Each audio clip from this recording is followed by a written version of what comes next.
Let's have a bit of fun till I downfall.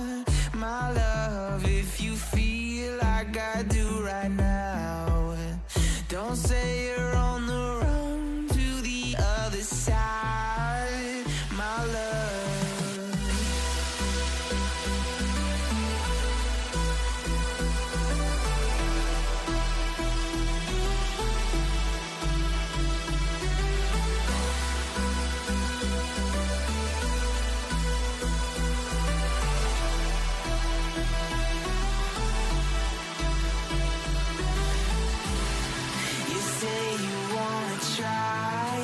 But you never do. Sugar, there's a reason why we lose. You say you wanna cry, but you never do. Sugar, there's a reason why we lose.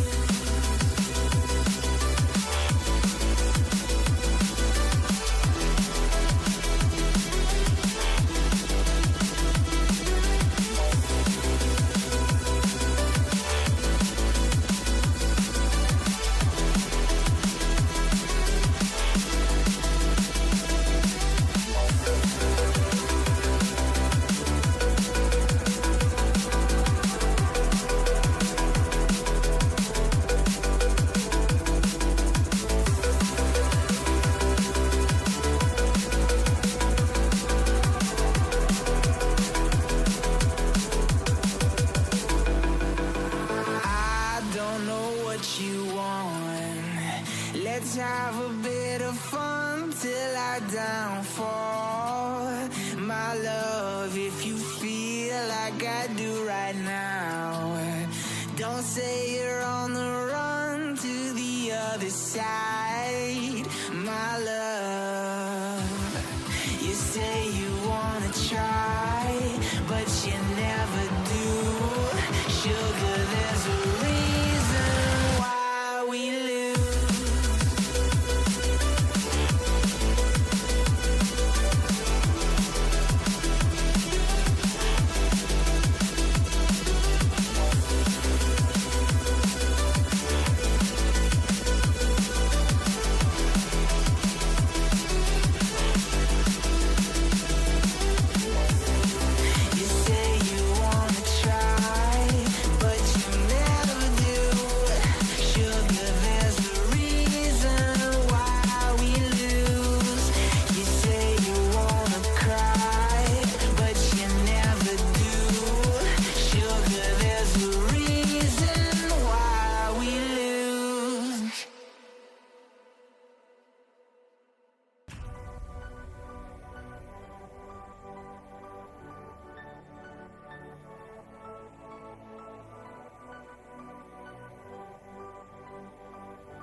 Here we're live. We are back here for Titan Esports Divinity League. It's a Monday. You know how it goes. I'm What's Your Birdie, and joining me across, as per usual, it is Anti. How you doing tonight, Anti?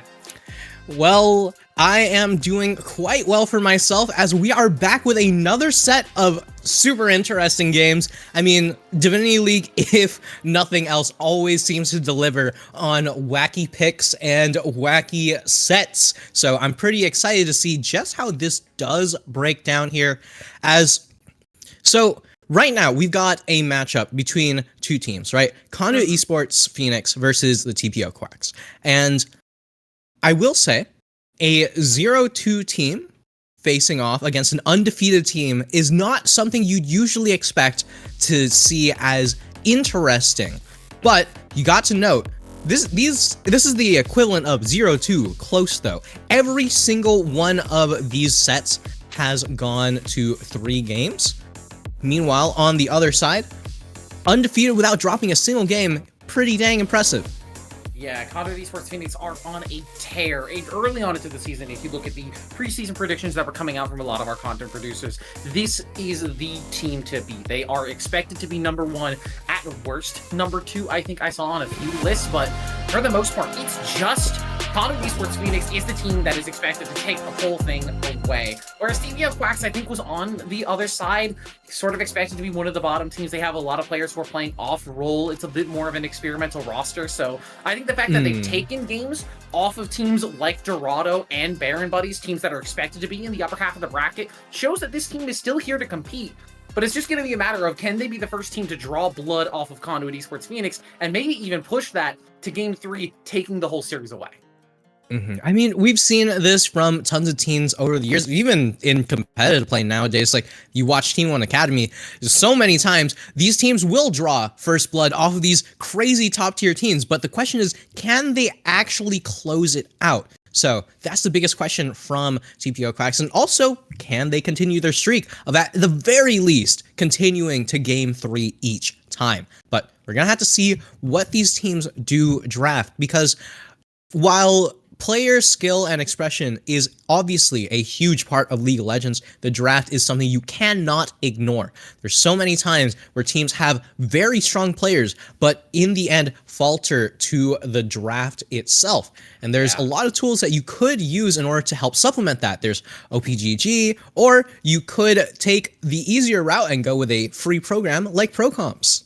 Yeah, ProComps.gg. We're giving them a shout out early tonight. They are our sponsor for the entirety of the Titan Esports Divinity League season. It's not just like any of your other tools. It's your personal draft coach, perfect for both teams and solo players. In fact, you can even pair it with any other app that you use. ProComps stands out with features like custom champion pools, personalized tier lists, and live draft advice. You can think of it like having a virtual coach and strategy toolkit all wrapped up into one. They offer real-time champion ban recommendations, and they already have over 200,000 downloads with thousands of daily users just like you. ProComps is user-friendly and is totally free. It's a no-brainer to not at least give it a go. You can download ProComps now and you'll experience a whole new level of drafting power in your league games. You can go to ProComps.gg, download it from Overwolf, or click on the panel located below our stream.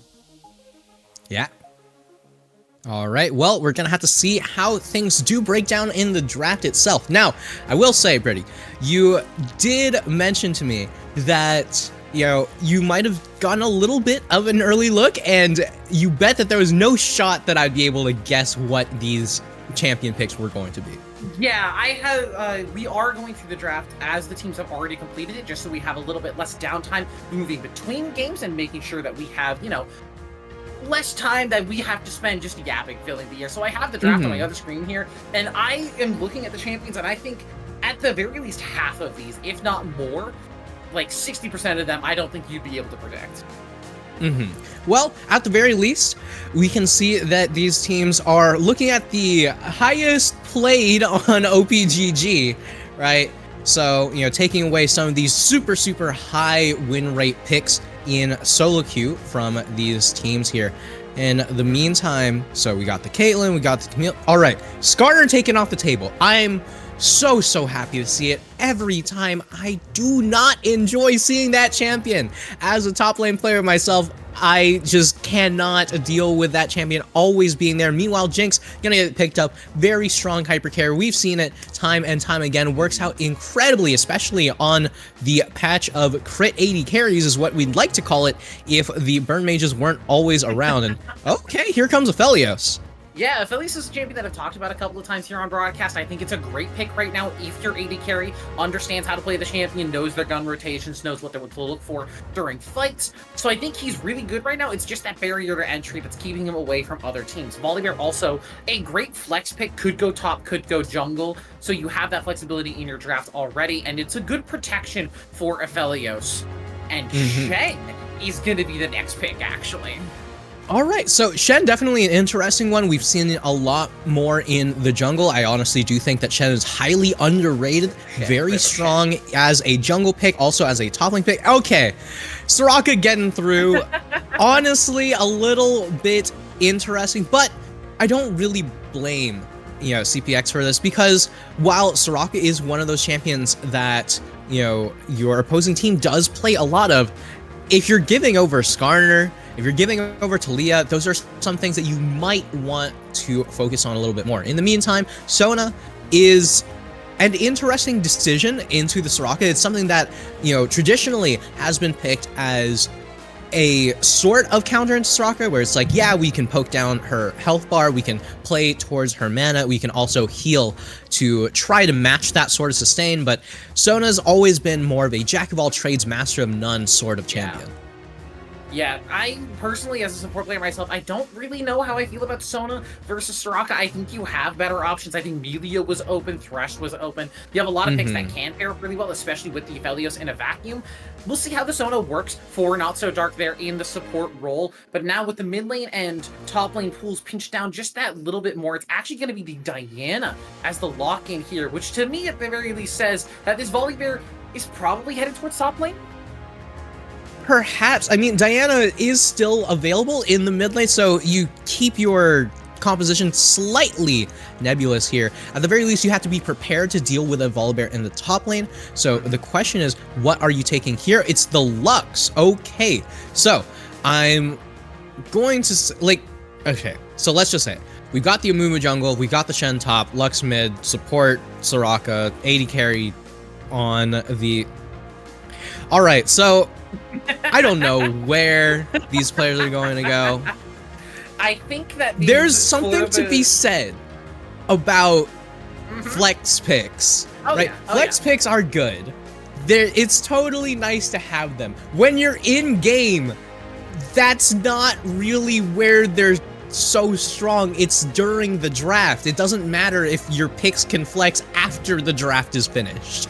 Yep. I do think that it's going to be the Gwen in the top side, Volibear in the jungle, and it is going to be the Diana mid. I don't know how I feel about that versus the Lux. We'll have to see how Socks to Thighs is actually going to play that one out. I'm going to be real. I haven't seen a lot of Lux recently. I've been playing her in support a tiny amount with First Strike back before its a nerf on this most recent patch when it was like really, really good. So it's potentially a fine matchup for Lux. I think she can poke out early, but I feel like the burst from Diana is going to be so long. This is something that I mentioned a lot on broadcast whenever I see a team draft a Jinx. It's very often like, you have to play around the Jinx, you have to draft around the Jinx. This has to be your main linchpin of your strategy. If you're not playing for the Jinx, why did you pick her up in the first place? And I'm looking at this TPO Quacks roster. They are playing for the Jinx. You have the tank jungler. You have the tank top laner who's got that Stand United. You have the Enchanter support. You even have a utility / burst mage in mid lane. This is exactly the kind of draft I want to see if you're going to be picking up a Jinx. Yeah, honestly, I like this draft a lot.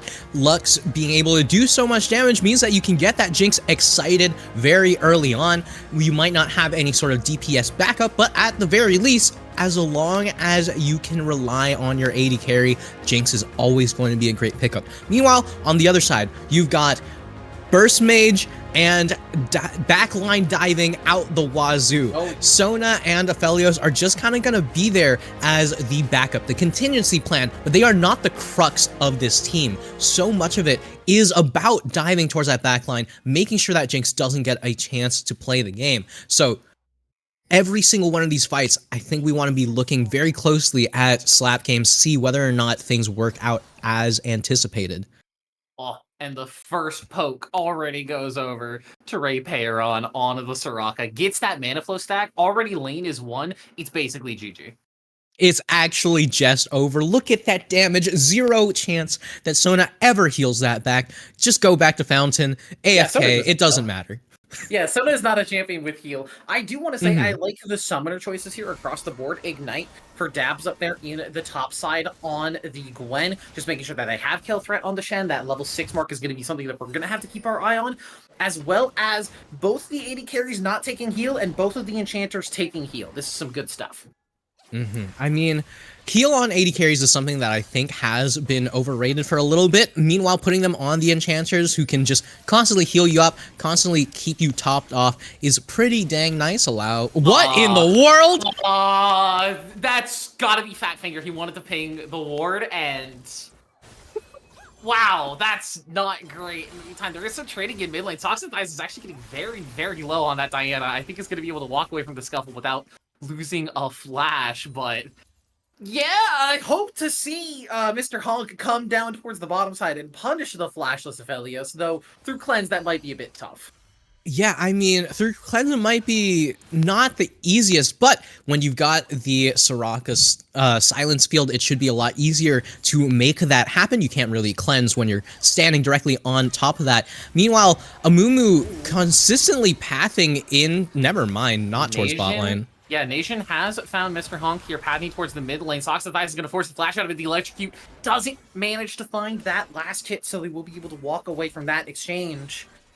But that is going to be a little bit rough for Mr. Honk there on this Amumu. Not having flash means your early game is already going to be a bit negated. I'm going to be completely honest. I'm deeply confused as to why Amumu was there. Mr. Honk had a perfect reason to be pathing towards that bot side, especially because the Aphelios flash is down, but instead decides to opt for an invade on Amumu, who's historically very weak in the invades, especially against an early game skirmisher like the Volibear. Nation, on the other hand, going to be able to pick up that red buff, pick up the Scuttle Crab, and all of a sudden you got Volibear with a lead here, and early flash blown or not, I don't think that this Aphelios is going to be threatened anytime soon. Yeah, we do see Nation back here in the mid lane again, maybe looking to put some pressure down onto Quartz Hills. Just given the fact that this Diana has been in such a threat range, it's a nice flash over that Cosmic Binding from Lux. He's going to force the flash out of that mid laner. That's a bit of a skill check there for Nation already passed. You like to see it on the volley. Yeah, I mean, burn flash for flash, great position to find yourself in. Meanwhile, in the spot lane, we're getting a few strong trades here and there, but here comes Mr. Honk. Maybe a little bit too late, but here's the ward. Gonna burn that heal just to move just out of range of both the zap and the bandage toss, so no danger for Not So Darker right now, but now doesn't have a heal if there is another scuffle, and all 4 summoners still available for the TPO Quacks bottom side.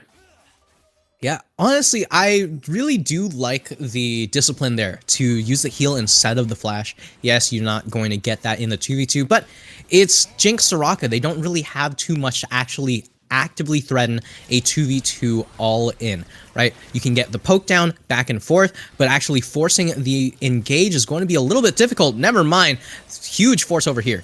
Yeah, traps are not going to land on the domination, but there comes the exhaust and the bandage toss instantly cleansed away. Nice timing there from the Aphelios. The silence field just not in range to get that one down. But hey, a free summoner is a free summoner. Yep. No sums left on this Aphelios. Should be a sitting duck if Mr. Honk does decide to come back.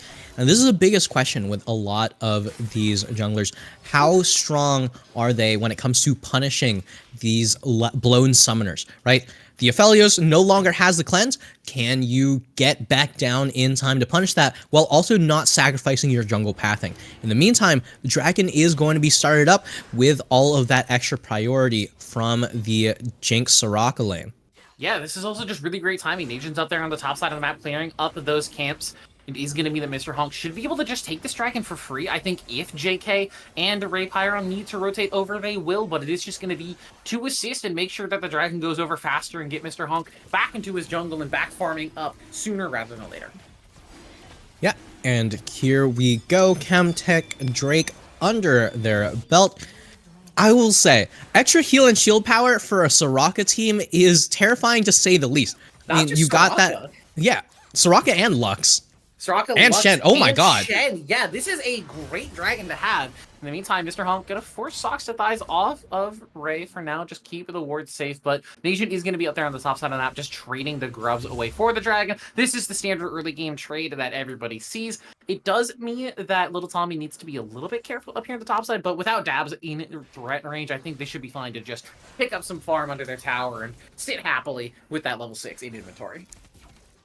Yeah, honestly, it's not too much concern over there from the Diana, right? No mana. In the meantime, bot lane just going to continue to get pushed in, get as many plates as possible, as much gold as possible.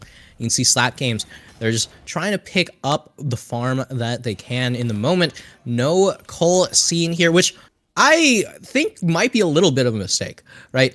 You're playing Jinx Soraka into a Felio Sona. There's nothing that's going to be happening in this lane unless you see just bot lane ganks on bot lane ganks. Ooh. Never mind, I'm turned into a liar immediately. The zap does miss from JK there. I think if that lands, that might have been another summoner force out of Not So Dark, but the Sona will survive another day as these Starfalls just keep landing for Ray, keeping that Soraka health sustain up. And that's really the thing that you have to play around in these Soraka lanes. If you can dodge the Q, she's going to run out of health eventually. But if you can't, she is just an infinite well of HP and healing. Oh yeah, it gets so difficult to actually burst through all of that constant healing. Meanwhile, in the mid lane, just once again, trades on trades on trades. If there's nothing that you expect from these players other than bloodthirstiness, I mean, what is there to say except there's just going to be constant fighting back and forth? Yeah, I think it's to the advantage of Socks to Thighs to keep these trades up because Lux is one of the squishier champions in the game. They do have the personal shield, and with that little bit of extra heal and shield power, it's going to be slightly harder to knock them down. But at the same time, if you catch Lux unawares, if you catch her out of position, she is one that is really punishable. She doesn't have any sort of free mobility or any sort of real turnaround power outside of her burst combo. So if Socks to Thighs can just get the burst down first, it's a lot harder for Lux to try and outplay that. Yeah. Definitely a difficult position to find yourself in, especially because you got double dashes, you've only got one snare, right? So you need to make sure that you're landing each and every one of these abilities to try to keep yourself alive. Meanwhile, I will say, what? Hold on. Hang on, we gotta run that back. What on earth happened here? So Quartz Hill steps up, I think, to probably try and just farm the wave, maybe just get an ER off on it, but yeah, gets that Q proc on it, and Socks to Thighs just immediately goes for the punish with the Moonfall. Nice knowledge check there from Socks to Thighs. Knows exactly how much damage their champion can output, and finds the kill afterwards. Nicely done. Yeah, great recognition on having lethal there from Diana. I mean, Diana mid is a pick that we're not as used to seeing nowadays, but used to be very prevalent. So there's certain players out there who have the ability to just be like, yeah, I have played this for quite a long time. I played this since, you know, back when Diana was just considered a Kali 2.0, right? Oh, and yeah, that way back in the day, but this champion just outputs damage on damage. She is not just there to clear the jungle camps and hit 6 eventually. She is there to pop your health bar.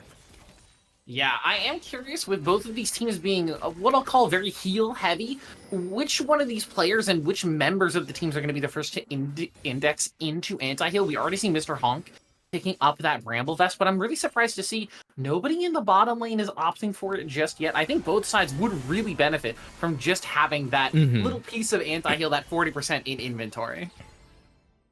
Yeah, I mean, 800 gold, a huge amount of value out of that item as well. But right now, it's just a matter of getting to the point where you can actually get these fights going, right?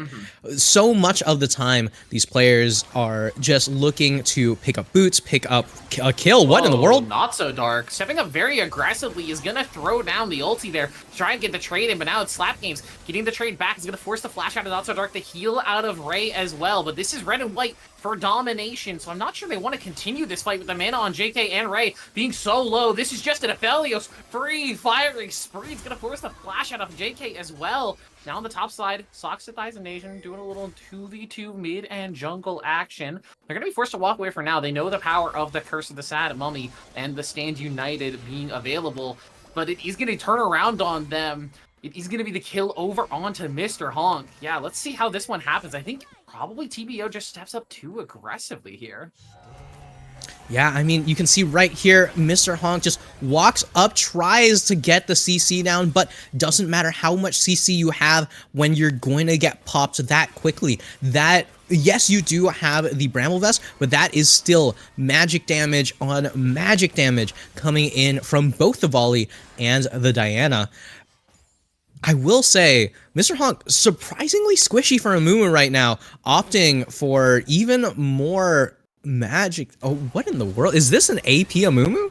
I don't think it's going to be full AP, just given the Bramble Vest and the Aftershock, but I think it is going to be the early Leandry's build for them, just to try and help shred these tanks down a little bit, as this TPO Quacks composition is a bit lower damage, and I know a lot of the tankier junglers do like to opt for Leandry's just as a nice burn item to have in inventory. It's not the same AP scaling as Blackfire Torch, but it is just consistent burn damage to help them out in fights. Yeah, I mean, definitely does make a lot of sense. Meanwhile, in the mid lane, another thing that makes sense is concentrating. We've seen it once, we've seen it again, and in the meantime, I don't think we're getting a real fight around this dragon.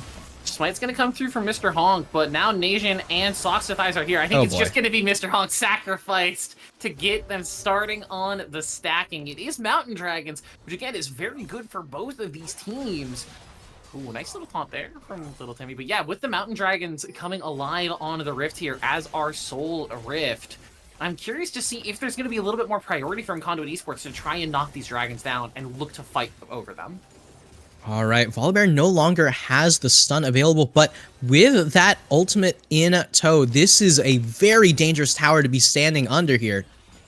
Yeah, risky stuff. They do have that control ward in the bush down there, which is going to get cleared out.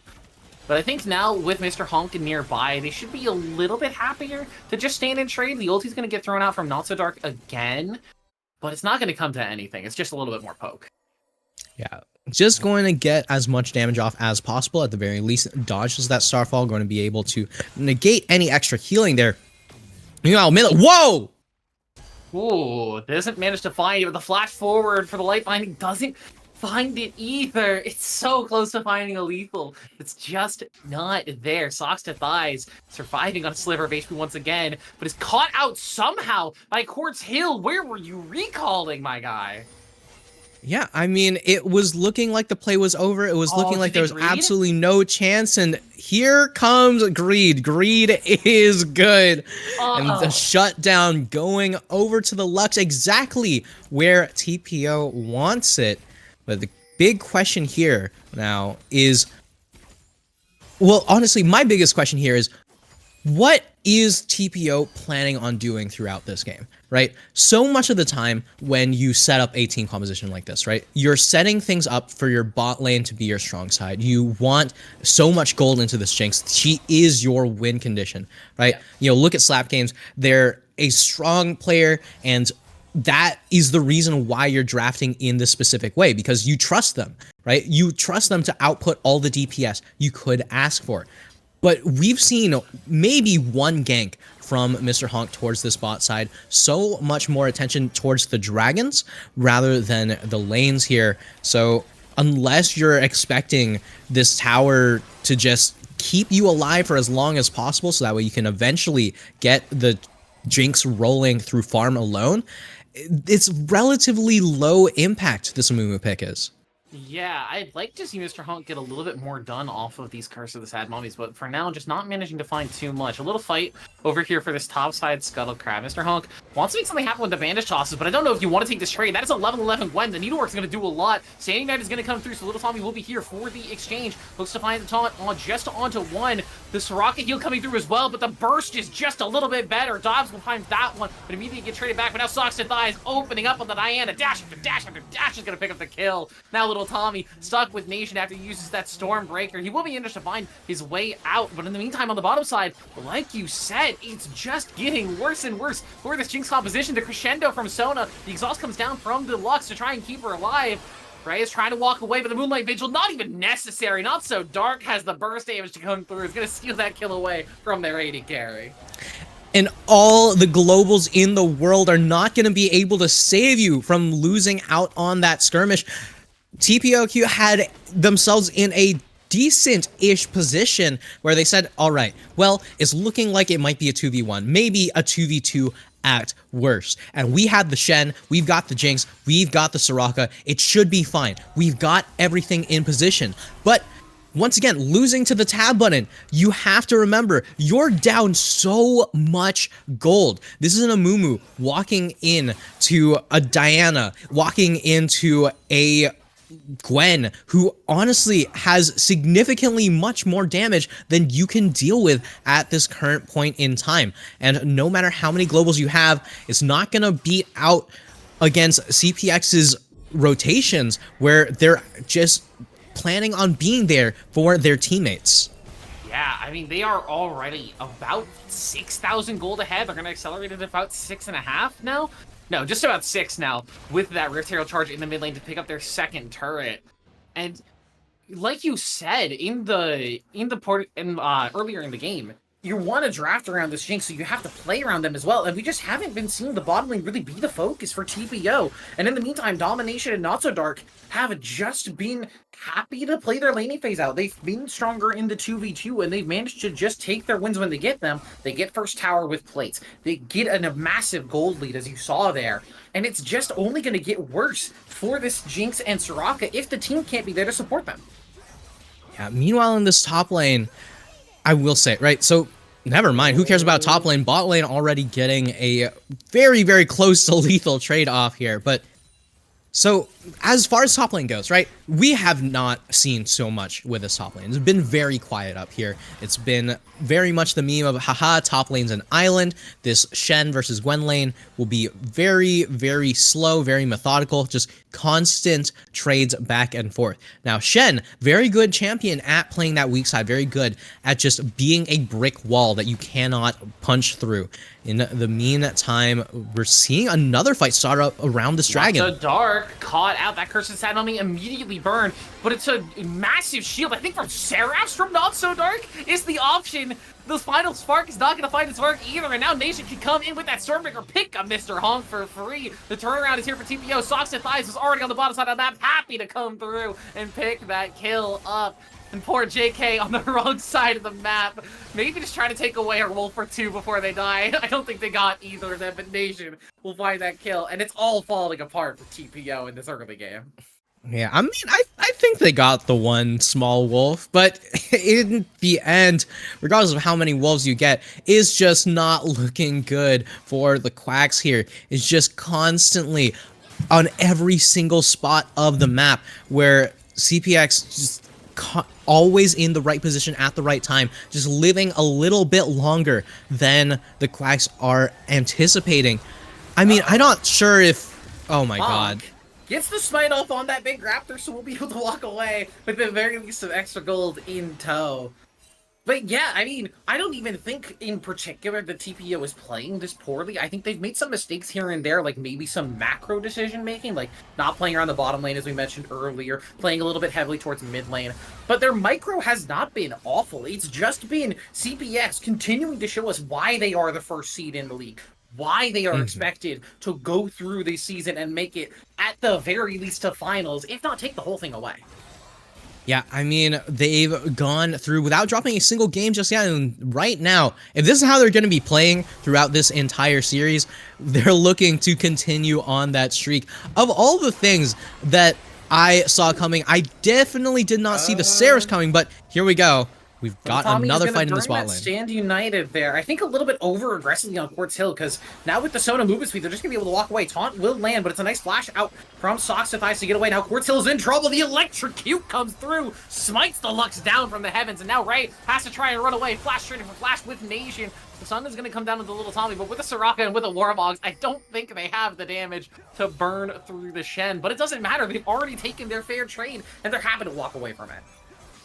Yeah, not enough damage to burn through the Shen, but more than enough damage just burn straight through this tower here. That's, Sorry, that's the Gwen game in there, all right.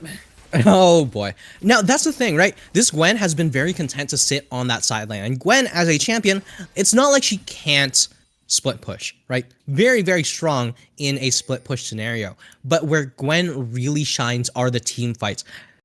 Conduit have been winning these team fights without the Gwen, right? Yeah. This Gwen is a monster when she's in the team fight with that, with that W.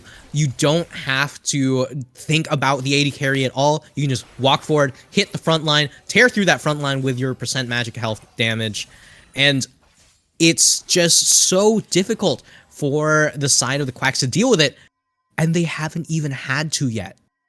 Yeah, this has just been, I think, really Nation's game, honestly. Despite a lot of the kill credits and a lot of the KP going over to Socks to Thighs, it has been this Volibear jungle in the early game being active on the map, making the first moves happen, catching out Mr. Honk on that mid lane play early on into the game that just started to snowball them into a massive, massive lead. Yeah, I mean, it all started with the one domino here, and right now, oh wow, just gonna get immediately sussed out by the Super Mega Death Rocket Slap Games. Going to try to walk on in here. Might be a little bit too far forward. Socks to Thighs has found out Ray. There's that Soraka heal, the Wish coming through to try and keep him alive, but it's just not enough. Socks to Thighs goes on a rampage now. Mr. Honk is forced to run away from the exchange. That Stormbreaker burned from Nation. They're fighting in a corridor, which should be the favor of Lux and Jinx, but there's just not enough gold. The gold bag is just being swung back and forth by CPX, and they're just taunting in the face of TPO Quacks. Yeah, it's one of those plays there that you look at and you say, goodness.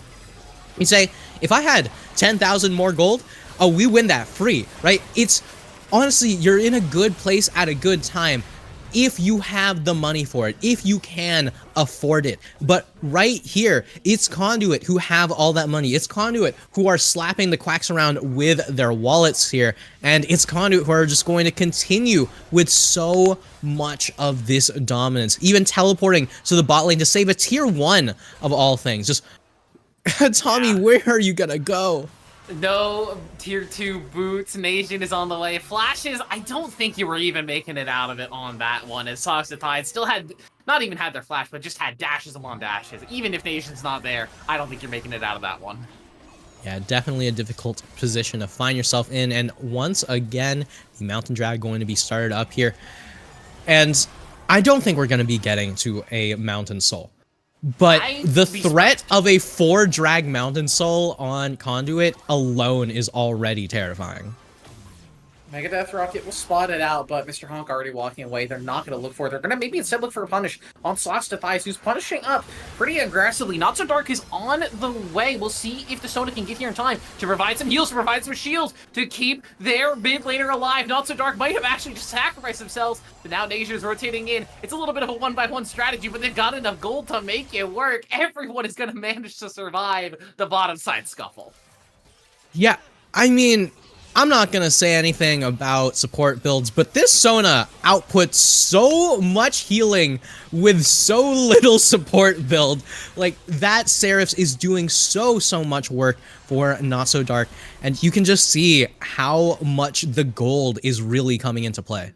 Yeah, I think it's even just the ability for that item to be a defensive itemization. This Sona is really not a burst target for this TPO side, even if they had more gold, even if they weren't so far behind. It's just, how do you burst through the Seraph shield that's that large on top of the healing, on top of the shielding, on top of the summoner heal, when all the rest of the Sona's team is also going to be there beating the hell out of you at the same time? Yeah, I mean, we saw it earlier. It turned into a Schrodinger's catch where everyone thought that Not So Dark was going to die. Everyone except for the side of Conduit. The Quacks just got completely baited in, and this has been happening time and time again where it's like, hey, we have an opportunity. We have a way to make things work. Look at this. Maybe we get a kill. Maybe we can make something happen. Maybe we're not, almost... How much gold is this? What, 15k? Jeez. It's 14 and a half, 15. Yeah, it's a big lead for Conduit Esports Phoenix. I think the question is now, at this point, with this much lead, with this much map domination, it's just a matter of how cleanly can they finish it out, and what will TPO be willing to do, and what will they be able to do coming into game 2? Because, again, the players can't see the gold score like we can. They can't, like, see the exact numbers, but you can hit tab. You can see that your jungle is a half an item behind. You can see that your top laner is nearly a full item behind. Your AD carry is about a full item behind. You can see that you are an item behind pretty much everywhere on the map. And you can say, okay, we're a little behind. If we can come back into this game, great. But if we can't, what are we going to do? What are we going to change coming into game 2? We'll have side selection. We'll have the ability to figure out what we want to do. But truthfully, I really like this draft from TPO. I don't think this is a drafting issue. I think if they could salty run back it, I honestly think they probably should. Yeah, honestly, I think much more of this has to do with the execution and has to do with identifying your win conditions, right? So much of the draft was indexed towards that Jinx, indexed towards making sure that slap games can carry, can output all of that DPS, but a lot less of the actual play has been towards slap games. It's not like they're playing particularly poorly, it's just... it's very difficult to get off the ground as a Jinx if you don't have the resources given to you, especially into a team as snowbally as this Deathball composition from Conduit. In the meantime, I will say, one of the biggest things about playing a set is recognizing you're playing a set. It doesn't matter if you drop game 1. Well, obviously it matters, but it doesn't only matter if you drop game 1. You have to figure out how you can deal with the rest of the series. Are you going to slow down your opponent's momentum? Are you going to just turn over and get a mental reset off? There's a lot of things that you can change, but right now, nothing's changing about the jungle matchup. Yeah, Nation, he's going to get stunned up there, but I think by the Curse of the Sad Mummy, but even with the State United, I don't think Mr. Honk is long for this world, and now little Tommy, stuck on his little lonesome against this terrifying Gwen and Diwali their duo. It's 2-15, it's an 18,000 gold? No, 12,000 gold at this point, give or take. It's just a monster lead for Conduit Esports. Yeah, it's absolutely ridiculous, and right now we're seeing an end to the full game, it seems, as Conduit are looking to push all the way in. You've got 2 of the inhibs down. You're just waiting for an opportunity to get a dive off, and here we go. Yep, they're going to be turning down on the Nexus turrets. First one is down, and again, it was just a matter of how cleanly could this Conduit Esports squad finish out this game. And with this combination on the bottom side, they're going to lose 1, but I think the Nexus being open spells the end of this game. They'll lose 2, but it's just the KDA padding here from Conduit Esports. Red and white means that you want to fight, but hang on, I might have spoken a little bit too soon, as little Tommy's going to come out of the base for the taunt for the defense. The Saris will keep Not So Dark alive for a little bit longer, the silence as well, but they will eventually get picked up, and the Nexus remains for TPO. They're still in the game. All right, they're still in the game, and very crucially, Slap Games has picked up their first 3 kills of the game, right? Yes, it is a huge, huge ask to get back from a 15,000 gold throw, but at the very least, right, as I said, right, it's a set. It's not just a single game. It's not just the one game that matters. So making sure that your opponents can't just sleep on you, can't just walk in and watch you die is honestly a pretty important thing to do here. So I like that the Quacks haven't quite given up just yet. The game is essentially over, but making sure that you still have to fight, that you still have to try to play it out, tells me that there's still some fight left in this team. Yeah, there is going to be teleports starting to be burned onto the base. TPO are starting to ping it out, but I think they just don't even care about the dragon at this point. Conduit just wants to look for the end. It's teleports back into base, but I think Dabs is just going to be able to finish this one up. The hell of this makes Gwen so damn tanky. The back door, front door from the Gwen. Who cares about interacting with the game if you're just gonna finish it off with a victory? Yeah, Gwen is immune to damage and seems like it's immune to losing right now, as just constant good play from the side of Conduit going to take out game number 1. Now, that's not to say anything about the way how the Quacks have been playing it. The biggest question here is, how do they bounce back in game number 2? And as we've seen before, this team has a 100% record of going all the way to game 3. So I'd love to see that record stay alive. So don't go anywhere so we can see it happen in real time.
Let's have a bit of fun till I downfall. My love, if you feel like I do right now, don't say you're on the run to the other side, my love.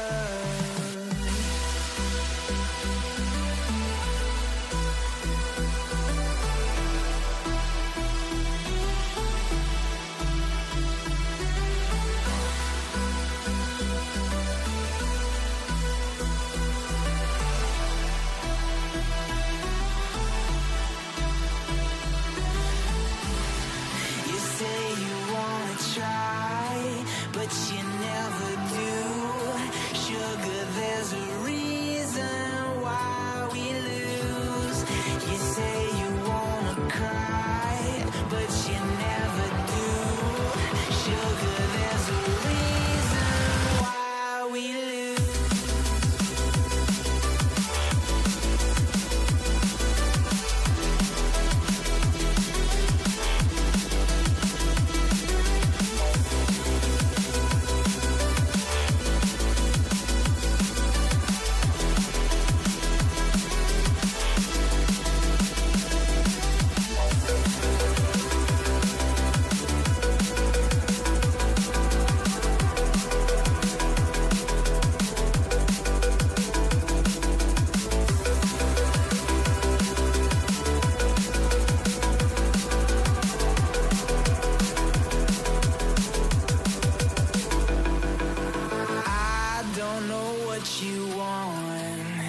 Let's have a bit of fun till I downfall.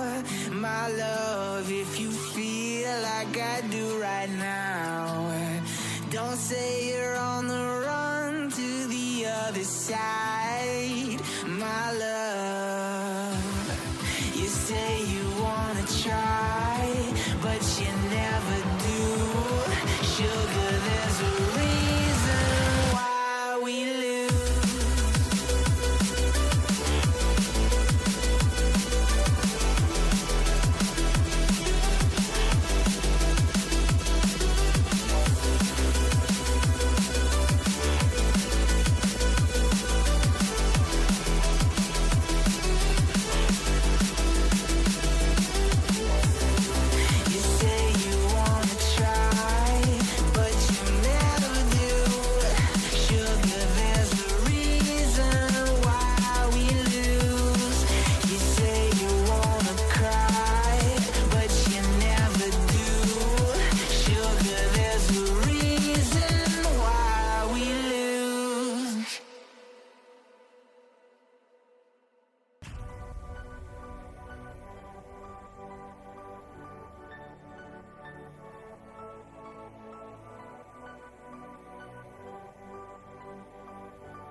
Welcome back, everybody. We are here for game number 2 between TPO Quacks and Conduit Esports Phoenix. I'm still pretty, that's still anti. And that was kind of a slaughter with a game 1. Yeah, so let's break things down a little bit, shall we? So, as far as this draft is concerned, the draft was fine, right? Yeah. I think that TPO Quack, they honestly had a pretty dang solid draft, right? It is a top lane tank who's going to be playing on weak side, slowly losing, but losing with grace, right? That's the expectation, right? That's Shen. What is he going to do? If you somehow have Shen winning lane, then I guess you have Xpetu in your game. Congratulations. But so you got the tank top side, you've got the engaged jungler, you've got a burst mage, you've got Jinx, a very strong AD carry on the patch, you've got a support to facilitate the Jinx. Phenomenal. It all looks good. What is your win condition? Play to the Jinx. What did TPO Quack do? I don't know. They didn't play to the Jinx, I can tell you that.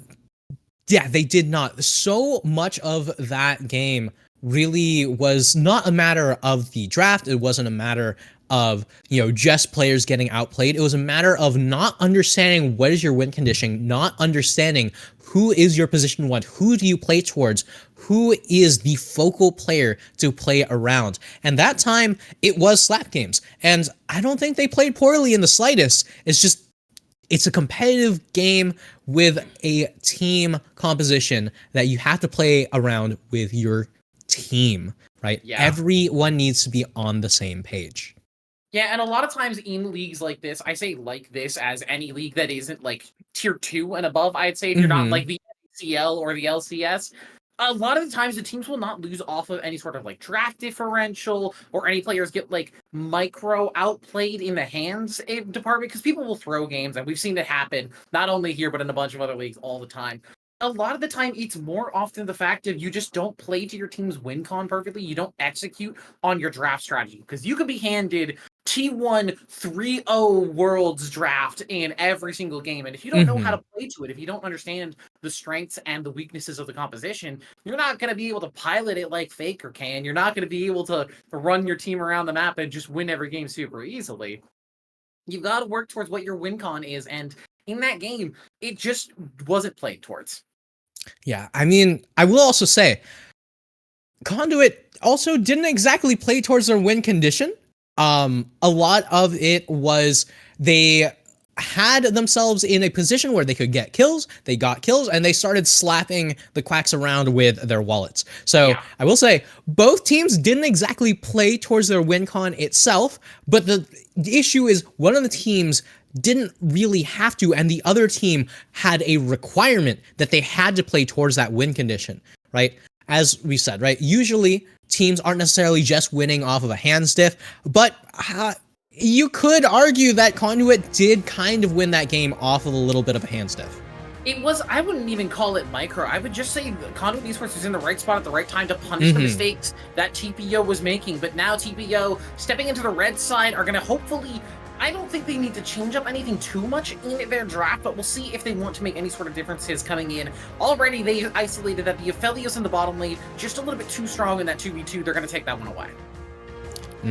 I mean, the Aphelios, as we saw, very, very strong pick in the right hands, and domination. Oh god, that Aphelios, not something that I think anyone in this league would want to be dealing with, but got the Aphelios, you've got the Cassiopeia off the table, but that leaves open the Camille or the Skarner. This is a very difficult position to find yourself in, and actually it's Conduit who are going to be banning away the Skarner. I'm shocked that Conduit is banning that Skarner on blue side. That feels so bizarre. Skarner is one of the best blue side picks that you can have right now. It does mean that the brand that was banned away in game 1 is going to be able to be slipped through, but leaving the Skarner open on blue side just feels like a dream. You don't have to ban that champion, but yeah, there's that brand. Yeah, I mean, banning Skarner on blue side doesn't just tell, the Quacks that, your top laner can't play Skarner, that your jungler doesn't play Skarner. it tells the rest of the league this, right? Yeah. That's actually a disastrous ban to be throwing in here, especially if you're looking to continue with that first seed. But at the very least, you've got the brand on the table, so it's going to be very interesting. And the Volibear taken as the response here to the brand. Definitely someone who will win the skirmishes, is just getting on top of that brand this time. Yeah, I do like the Tristana as a potential flex pick that can either go mid or bottom lane. It has been one of the priority mid laners in recent patch history. Her ability to push towers, to manage waves, to roam, just be unmatched among all of those mages, even the burn ones that have been so strong recently, as that is Alistar plus Swain. So is that going to be Swain in the bottom lane, or is that going to be Swain in the mid lane? I'm going to make a hard call out. As a Diana mid player, Soxicize also strikes me as someone who'd be totally willing to play Swain mid, right? It's about in a bad spot currently. Well, it's about playing these champions that are relatively underplayed in this mid lane, that have high damage AoE magic damage ultimates that also excel with the team fight. So I wouldn't be too surprised to see that, but at the very least, Swain Alistar doesn't work poorly, right? And right now, it seems like the Quacks are just taking away picks that, one, they're comfortable with, right? You've got the Tristana, but two, picks that they do not want to be dealing with, right? You got the Sona, but the Alistar was already on the table, so I don't really know if the Sona's the play here. That? Oh my god. Okay. Never mind. So either we're going to be seeing Seraphine in the mid lane with the Tristana Sona bottom lane, or what I would prefer here, Tristana in the mid lane as your carry, and then you just have Seraphine Sona to play out the laning phase, and you don't care whether they win or lose, whether they're up 100 or down 100 CS. It's still Seraphine Sona. They're still just like one of the best duos in the game currently. I mean, we mentioned a hands diff. You do not have to be able to use you don't have to have a working keyboard to play Sona Seraphine, right? You can literally just click the abilities whenever you feel like. This is a foolproof bot lane. It's so difficult to deal with it. The one thing that you can do in order to make this bot lane fall behind is the hard engage from the Alistar, right? You have to bring in more people though, because I'm not sure if Alistar alone with the Lucian will have enough DPS to burst through, but at the very least it'll be difficult to say the least. And now with that Lilia locked in, we might see that Lilia top lane, but that is most likely going to be that Lilia jungle and Volibear set matchup in the top lane. I wouldn't hate seeing Lilia versus the Set. Set is someone who likes to stack health, and Lilia is happy to play against that kind of character up there in the top side, but I'll be interested to see what they actually end up opting for. Yeah, it is going to be a little Tommy on that Volibear. Again, that sort of bruisery tank style that we saw from the Shen in game 1. But something is a little bit odd here that I don't think we were expecting. That's not a Set top. That's a Set jungle. And it's not the Swain mid, it's the Lucian mid. Okay, so what the hell is happening here? All right, so what I will say is this changes very little about what I said about the bot lane, but what it does change is this top lane matchup. So Volibear as a champion tends to do incredibly well into these bruisers early on. You know, can get some early domination in the level 1, in the level 2. But at the same time will kind of fall off of his mid-game god status when the game goes later. Now, playing into a mage is far from ideal as the Volibear. You just want to try to survive as long as possible. And meanwhile, we're already getting a little bit of trades here and there. A little bit of a headbutt from Not So Dark, just so you know. Add a little insult to injury on the back half of that there. What I'm really interested in seeing throughout this game is Socks to Thighs on this Lucian. Lucian has had a lot of changes in his recent history, and I think even just in his history in general, to try and keep him away from the solo lanes. Back when Lucian top was a really strong pick, they opted to change his passive a little bit more to make him better when he has an ally and worse when he doesn't. So it's been quite a long time since I've seen Lucian in any sort of solo lane, especially versus Tristana, who I will say is one of the premier mid laners currently. I'm interested to see how Socks to Thighs is actually going to pilot this laning phase out. I gotta say, Brady, I am Whoa. convinced it's... Oh, never mind. Flash from Not So Dark, but the headbutt off the pulverize means that the never move won't land from domination. A little anti-synergy there from the bottom lane. But he's got Hex Flash, it's alright. Yeah, I mean, it's going to be fine. Like I said, this bot lane needs burst damage, but you really don't have that burst damage pre-6 on Swain. Meanwhile, top lane, just constant damage. Tommy, that passive blaze and the Comet procs are going to come through. One last auto attack to smite him down. First blood goes over to Dabs up there as Nation is going to get something happening in the bottom side here. No summoners exchanged on that bottom side, just a little bit of extra damage, but yeah, a strange trade up there from little Tommy is going to give Dabs the early lead in lane. Yeah, I mean, it's a rough lane to find yourself in as a volley, right? You have to find some way how to get the experience, get to the point where you do have lethal, but you need to make sure you don't miss out on your damage calculations. You mess up once, it might as well be the entire laning phase, as little Tommy going to be falling behind, but I doubt we're going to be seeing too much going on in this mid lane. The rocket jump's still available and can still be buffered. Yeah, the buffer off the rocket jump, the flash, it's just too much safety, I think, here for Quartz Hill. Even having that bone plating just in case Sauce takes some aggressive trades on this Lucian, but now with Mr. Honk here, this is a dangerous walk, given that they don't know, but they're going to look for it. Sauce is actually going to try and trade back with the explosive charge. He's going to stack up. The lightning crash doesn't come down. Sauce is just barely going to outplay that one, but in the meantime, Quartz Hill has to be a bit careful. Gets flashed on from Nation, immediately has to burn his flash in response. So still, no extra kills aside from that first blood. It's just been summoners lost on both sides. I am genuinely surprised that Quartz Hill doesn't flash forward to get that final auto off. But in the meantime, it is flash for flash in the mid lane, and Tristana, regardless of whether you have flash, is still pretty dang safe here. Meanwhile, the bot lane just going to continue with the ever-present Sona Seraphine. I mean, Slap Games is going to be having a field day with this one. Does not matter how much farm you fall behind, because you're always going to be useful. I will say. It's kind of that thing with Seraphine. She just always is going to be good in a team composition. Encore is just a really good ability.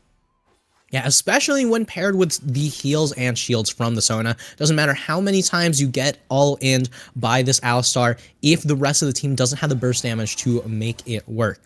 I will say, Soxathi's Sword in the Lucian mid, I think I finally figured it out, Britty. I think Soxathi's is a time traveler.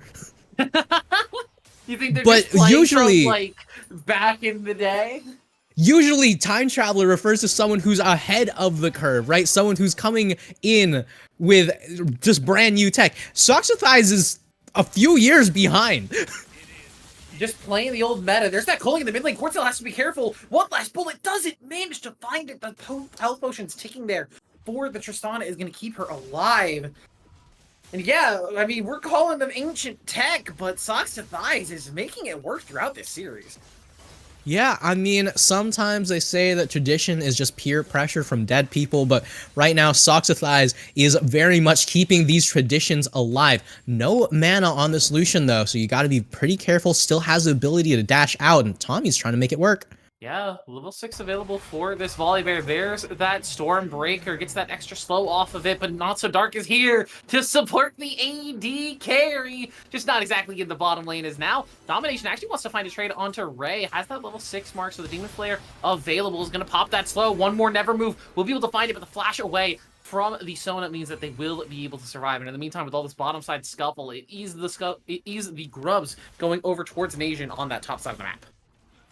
Yeah, Nation, as always, going to pick up as many objectives as possible. We've seen CPX just constantly going for these Void Grubs. It was 6 Void Grubs in the last game.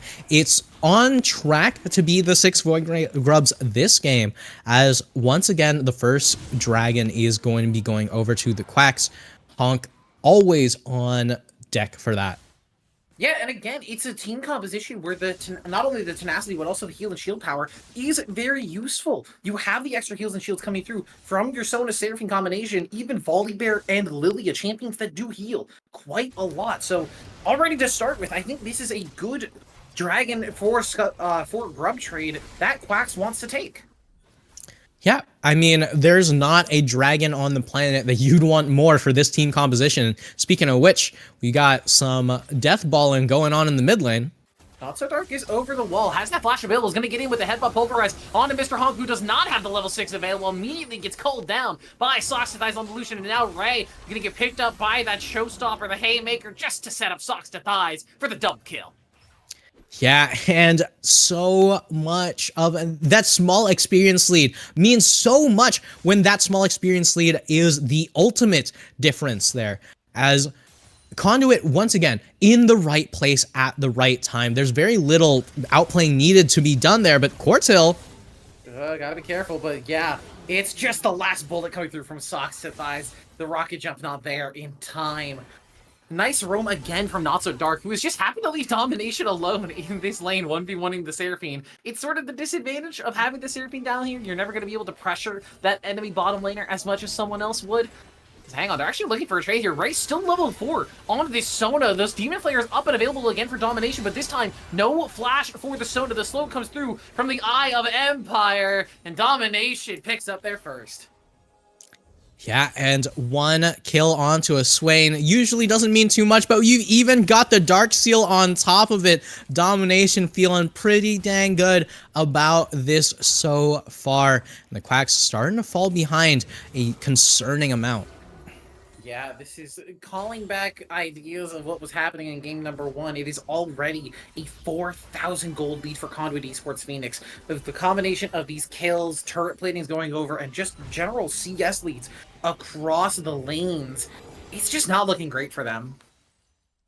Yeah, I mean, look at that gold lead already. Gold lead across the entire board, whether it be top lane, mid lane, bot lane, any lane here is already looking so good for Conduit, but it's not like the Quacks are out of this. This is a very strong scaling composition from TPO Quacks here. And once again, it's never the composition that's at fault here. The question is, can they play towards their win condition? Can you scale up to the point where you're going to be fine? Right now, no scaling to be done. Mr. Honk, no flash available. The Haymaker should just be able to donate the kill over to Sox and Thighs, who has to throw a couple of bullets out there from the culling to pick that one up. I will say, for this TPO Quacks composition, Sox and Thighs is happy to just trade, ulti or not. Pressing Tac Rocks, he's happy to just flash forward into the face of the Tristana. Tradition is wisdom here for the CPX mid laner. More exchanges happening on the top side. Is Dabs actually getting a little bit low here. Little Tommy wants to find this kill, but it's the heals, the shields, the trades coming through. Not So Dark keeping their top laner alive, but not for long enough. Little Tommy will finally come through and pick up that gold, but now Not So Dark is just going to force Little Tommy under Turret Nation. Should just be able to flash in for the showstopper. The Haymaker picks up the kill. Yeah, but once again in the bot lane, more fighting going on just again and again. Domination has no mana though, not really any real threats here. As, I mean, these teams constantly fighting, constantly duking it out, just seem to hate analysis whatsoever. But in the end, we're getting even more action on the Rift as we're seeing another teleport in, this time from Soxathize to make sure that this 6 Void Grub dream becomes reality.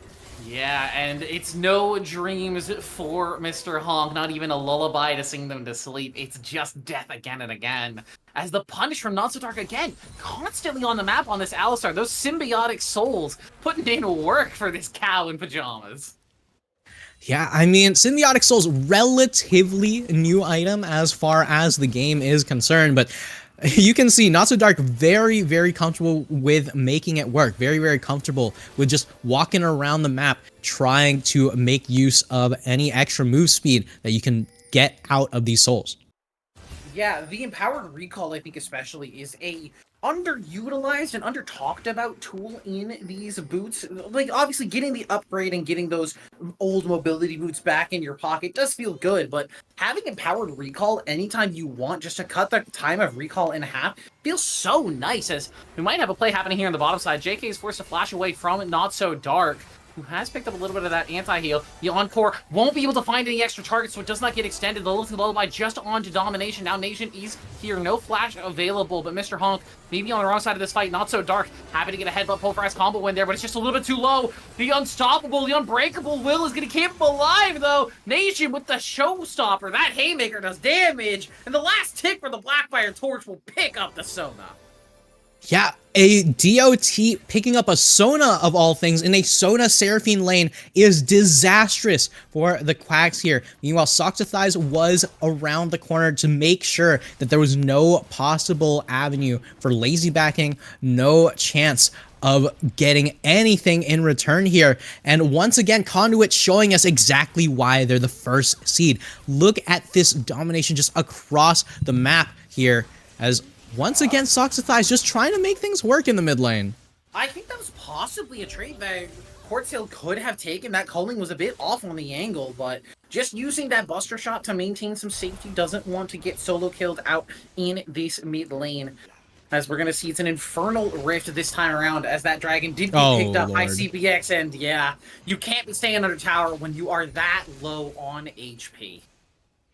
Yeah, especially against a ranged champion like Brand here. You know, Dabs in the last game, right, was just very slowly taking out Little Tommy, right? Just very, very slowly breaking down that top tower, just pulling in the side lane dominance here. But this time around, it's a little bit faster, looking for 4 out of the 5 plates on this tower on a Brand, which is once again an incredibly strong team fighter. And also the same story that we saw last time, where Conduit is just constantly in the right place at the right time, winning all of these fights without their team fighting top laner present. Yeah, we're seeing why this team has gone undefeated so far. Picking out some, what I would call bizarre drafting strategies, definitely some unanticipated picks and some unanticipated roles, but they're happy to just play it out as Dabs might actually be getting caught out here. It's a 4v1, it's a 5v1 for the Brand. It fails to flash over the wall, and Not So Dark says, hey, that Hex Splash is actually going the other direction. It gets the heck out of dodge. Yeah, and there we go. The Quacks going to group up and Death Ball. I love this from them. You know, this is exactly what's needed from them. This is one of their big win conditions. It's like, you're this far behind, you got to make something happen. There's that crescendo and the encore onto 2. The Dragon is going to get finished off just barely in time. It's a trade 1-for-1 as Quartz is going to get that explosive shot off, and now the calling from Socks to Thighs is going to get a lot of damage off, but now isolated low to the back line. Little Tommy's going to get that dive, and it's a double kill for the Lucian, but it's immediately traded back as Not So Dark and Socks to Thighs will die, and Quacks find themselves with a positive trade on the map. A beautiful all-in from the Quacks there. Nation just constantly CC'd up. There was so much grit available for the set, but not a single opportunity to actually get on out of there. Meanwhile, Domination trying to get away. The Ghost enabled as well, but there's no way out from this one. Hang on, he's got some fancy footwork. He's going to be able to walk away. That Demon Flare still not popped, so still has that slow available if they want to get it, but might actually just be looking for a one-on-one trade. The teleport is actually being burned from Socks to Thighs. They're going to try and make something happen here. Is it going to blow up? JK Slap Games. Ray should be the next target. The teleport's going to come in from Quartz Hill, but it's just too little too late. It's only Little Tommy now trying to stay alive, trying to get their damage down onto Socks to Thighs, who's got the dash, and he's relentlessly pursuing away from his enemies. It's a double kill and a turnaround from Domination. Yeah, and all of a sudden the Quacks just got a little bit too antsy. The moment that one member falls in the Sona Seraphine combo, you no longer have a combo. You need every piece of Exodia to make it work. And doing that with 3 is not the play. You have to have everyone together. Now Quartz Hill sitting under this tower alone, in danger of getting dough, but here comes one piece of Exodia. No follow-up members though. You know, for the Quacks, at the very least, you can say they're playing better than the Mad Lions did versus T1, because we're seeing 1647 proc Crosshair, and they're not at their nexus. They're not losing the game. So you know what, TPO? You're better than Mad Lions. You can take that to your graves. Hell yeah, USA. USA. USA. I love cheering for foreign teams as long as it means that EU falters. It's just the NA classic. It doesn't. It's that meme from Star Wars. I don't care if T1 wins, all I care about is that EU loses.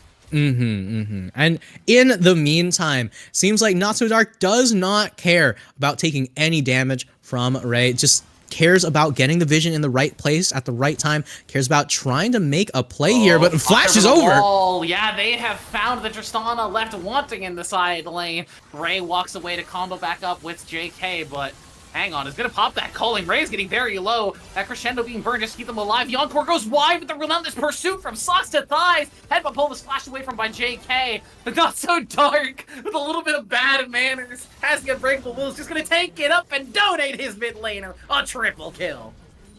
Yeah, I mean, Conduit fire back against the mid lane Tristana with this ancient Lucian coming in clutch here. 12-1 on the day, more kills than twice the Quacks' kill count over.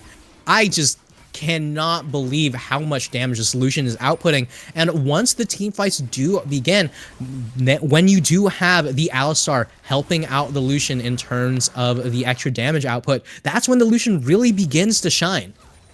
Yeah, I think Socks to Thighs in both of these games has gotten more kills than all of TPO Quacks in Game 1 and Game 2. This is just what we should expect from the #1 seeded team in the league. I think credits to TPO Quacks. They're playing compositions that they know. They're trying to play them out as best they can, but it's just... This is the Conduit Esports Phoenix team that is expected to go first, that is expected to go to finals, that is expected to probably take the whole tournament home. There's only so much you can do with all these expectations riding on your shoulders.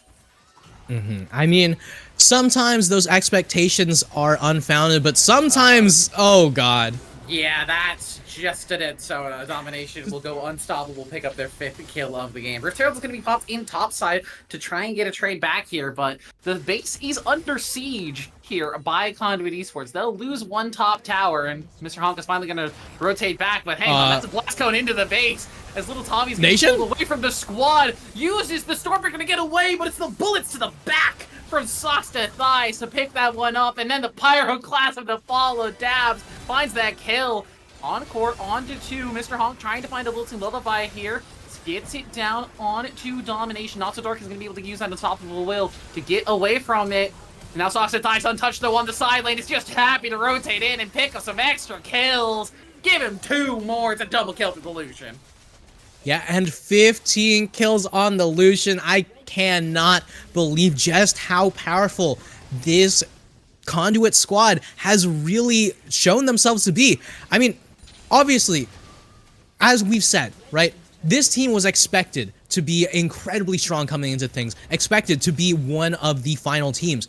And a lot of the times, teams don't live up to these expectations, but Conduit is absolutely doing so, just playing incredibly well. Nation, even, and honestly, not just Nation and Not So Dark, kind of trolling it a bit of the time, just kind of walking in, just trying to make something silly happen. But when you've got this much gold, you can just buy those plays, right? They say money can't buy happiness, but it can buy you peace of mind and security. And that's what all of this gold is going to be able to do for the side of Conduit. Yeah, just about 12,500 gold in their favor. You can see Dabs here just waiting for any unsuspecting member it's been a while. Of TPO to walk up and call it ban because that dear mama is dead on the floor. It's just not looking good for TPO. Oh my god, and here comes another hunter as Socks and Thighs? Yeah, a little bit too much, actually. It's a shutdown going over to Quartz Hill. Yeah, I know you're strong in Socks and Thighs, but you can't face tank the Sona and the Seraphine ultis. I almost said the wrong enchanter. Yeah, I mean, I will say, right? That's the Lucian Classic, does tons and tons of damage early game, just ruins the laning phase for the opposing team, and when late game comes around, still does an unreasonable amount of damage, but also gets popped so fast, right?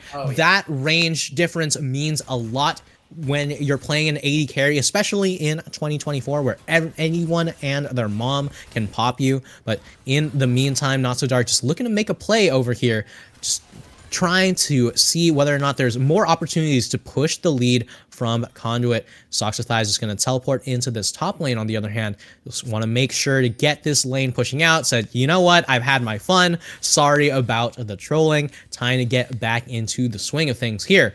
Little Tommy alone under tower could be a problem. It's the flash away from Little Tommy to try and escape the culling. The bullets do a lot of damage as Cortel's going to tank a lot of those shots, and you have to respect the illusion damage at this point in the game. Little Tommy's going to use that Stormbreaker to be unstoppable, but Not So Dark still has the Pulverize to find the kill. Let's take a little bit extra damage from that tower shot. I think he wanted to get out of range, but it is going to be still flashing over Saucified, those triple kill. Penta maybe in his eyes. No support available, though, and I think JK and Mr. Honk are probably just going to be forced to walk away and clear out their base as their Nexus turrets are under fire. Yeah, very, very likely to just end at the triple kill. I doubt we're going to be seeing a low lilting lullaby here. But the Quacks now on the back foot. We saw this last game where it looks like it was all over for the Quacks, and Conduit were just going to walk on in and end things. But this time around, they've got the Baron. They're going to play it a little bit safer, not going to just throw themselves directly in here. Don't want to get wiped right at the base end again, but history might repeat itself. It's the showstopper in from Nation with a massive facebreaker into the Haymaker. Sets his team up for success. It's a 2-for-2 trade so far. But JK still in the backline. Mr. Honk trying to trade away. Dominion, Domination still trying to kite away, but it is all of his carries actually dead. It's just his lonesome self against Little Tommy, who's healing up quite a bit on this volley bear thanks to that build path, but will eventually get knocked down thanks to some crowd control. Domination wants to keep it going, though. Has that Rhyalize, means that JK will not be able to escape. Gets that Encore off to try and knock down a little bit more damage, but the second Nexus turret falls, and it's just all Conduit Esports Phoenix, all series Baron buff minions in the base, not even cresting 25 minutes here in game 2. Mr. Honk trying to get some damage down onto Not So Dark, but it feels like at their leisure at this point, they can end the game. Yeah, they definitely can. Not So Dark, on the other hand, going to be going down, reverse padding the stats here as, Lord. Oh, the last minute auto, no, gets to the base in time. Okay, they're good. The Quacks do it again. They save the base. Once again, delaying what seems like the inevitable here, but it is a rough position to find yourself in as the Quacks. Yeah, I think genuinely any member of Conduit Esports Phoenix outside of Not So Dark could run in here and just end the game. And again, I like the draft ideas from TPO Quacks throughout the series. I like what they were showing. I think they had some interesting ideas. It was just execution on the day that ended up being in Conduit Esports Phoenix favor. They didn't have, I will say they had some insane draft strategies here in game 2, but game 1 was a very standard game. As Calling is going to get canceled out. Dashes forward again, away from the Encore to pick up a 1-for-1 at least. Stormbreaker into the backline to force the flash out of Daz, but now it's just Volibear on his lonesome in the backline. He's getting some work done thanks to those items in inventory, but the showstopper to pull him away means that he will get picked up eventually. And now Domination. There's no CC left for the Swain. He's got his Rhyalize. He's happy to just run a trade. Give him the Quadra kill to finish out this series. Yeah, Domination living up to the name at the very end. The only one just surviving with 0 deaths on that Swain. And we anticipated some crazy, crazy games here, and we saw some of them. Conduit showing just how strong they are in this league, how polished of a team they can be. This time, they had compositions where they knew this is what we can play towards. This is what we can play around. But they didn't have to. They just were in the right spots at the right time, always ready and willing to pick up as much gold and use it as well as they could. And credit to Quacks, I think there were some signs of life in the draft. At least I think if the execution changes over the course of this season, they can find themselves in the middle of the pack fighting for some sort of playoff spot. But I think if gameplay like this continues, we're kind of expecting to see a bottom half of the standings for them. I'd love to see this team change up. I know some of these players, I think they have some great talent on this roster. I just want to see them shape up that execution a little bit more.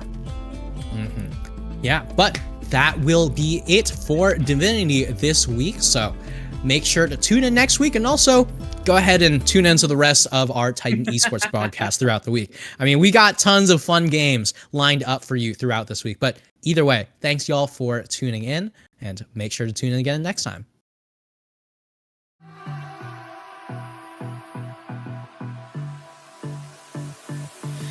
I don't know what you want. Let's have a bit of fun till I downfall. My love, if you feel like I do right now, don't say you're on the run to the other side. My love.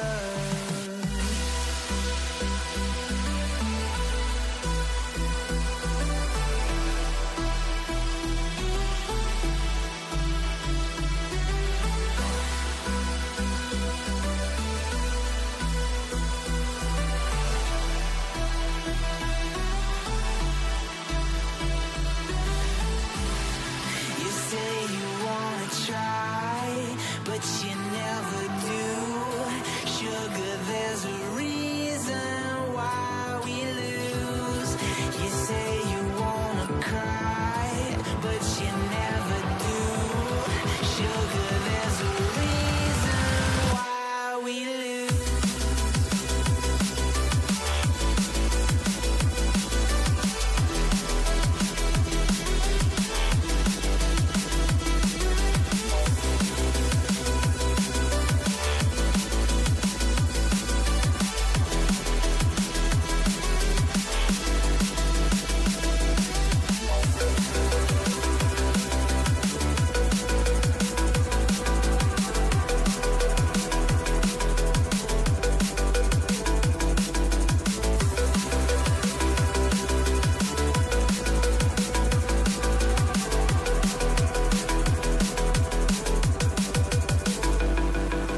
I don't know what you want. Let's have a bit of fun till I downfall. My love, if you feel like I do right now, don't say you're on the run to the other side. My love, you say you wanna try, but you